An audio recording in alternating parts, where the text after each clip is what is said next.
가출한 14살 소녀와 채팅을 하다가 모텔로 유인하고 살인을 한 혐의를 받고 있는 30대 피의자. 추가 피의 사실이 속속 드러나고 있습니다.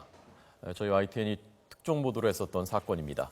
이형원 기자 연결됐습니다. 이 기자 나오십시오. 네, 사회부입니다. 추가 피의 사실이 계속 드러나고 있다고요? 네, 그렇습니다. 지난 26일 서울 봉천동 모텔에서 발생한 14살 A양 살해 사건 피의자인 38살 김모 씨가 또 다른 범행을 저지른 사실이 속속 드러나고 있습니다. 그동안 확인된 범죄 사실 외에 오늘 새롭게 추가 피해자가 확인된 건데요. 김 씨는 지난 17일에도 서울 성북구에 있는 한 모텔에서 34살 강모 여성을 기절시킨 뒤 지갑을 빼앗아 달아난 것으로 밝혀졌습니다. 그동안의 범행 수법과 동일했습니다.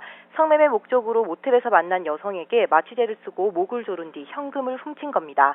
앞서 어제 A양 사건과 관련해 범행 일체를 자백했던 김 씨는 추가 범행 사실도 시인했었는데요.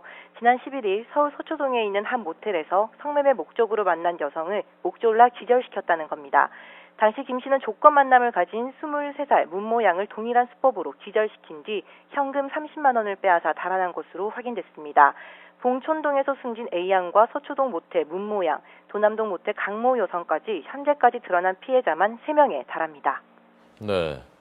오늘 영장실질심사가 곧 열린다면서요? 네, 오늘 오후 3시 서울중앙지방법원에서 김 씨에 대한 영장실질심사가 진행됩니다. 김 씨는 지난 26일 A양 살해 사건이 발생한 지 사흘 만에 경기도 시흥시에 있는 주거지 근처에서 긴급 체포됐었는데요. 검거된 직후부터 서울 관악경찰서에 있는 유치장에 수감돼 강도 높은 조사를 받아왔습니다. 경찰 조사에서 김 씨는 추가 범행 사실과 함께 지난 1월부터 성매매를 위한 조건 만남을 시작했다고 밝히기도 했습니다. 김 씨는 조금 전인 오늘 오후 2시쯤 관악경찰서에서 영장실질이 있을 서울중앙지법으로 출발했습니다. 경찰은 추가 범행이 속속 드러나고 있는 데다 김 씨가 조건 만남을 10차례 정도 가진 것으로 진술하고 있는 만큼 영장이 발부될 가능성이 큰 것으로 보고 있습니다. 지금까지 사회부에서 YTN 이영원입니다.